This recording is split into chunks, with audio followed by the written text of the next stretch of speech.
இதய தமனிகளில் ரத்தம் உறைவதை தடுக்க வழங்கப்படும் குளோபிடோகரல் எனும் மருந்து தென்னிந்தியர்களில் சுமார் 31 விழுக்காட்டினர் நபர்களுக்கு சிகிச்சையில் எந்த பயனையும் அளிப்பதில்லை என்று சென்னை பல்கலைக்கழகத்தின் மரபியல் துறை நடத்திய ஆய்வில் தெரியவந்துள்ளது. தென்னிந்தியாவைச் சேர்ந்த 45 முதல் 55 வயதுக்குட்பட்ட 197 இதய நோயாளிகளிடம் இந்த ஆய்வு மேற்கொள்ளப்பட்டது.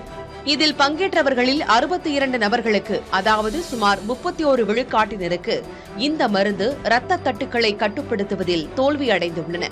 மரபணு மற்றும் உடல்நிலை காரணிகளால் இந்த மருந்துகள் 1/3 பங்கு தென்னிந்தியர்களிடம் வேலை செய்யவில்லை என்று நிபுணர்கள் கூறுகின்றனர்.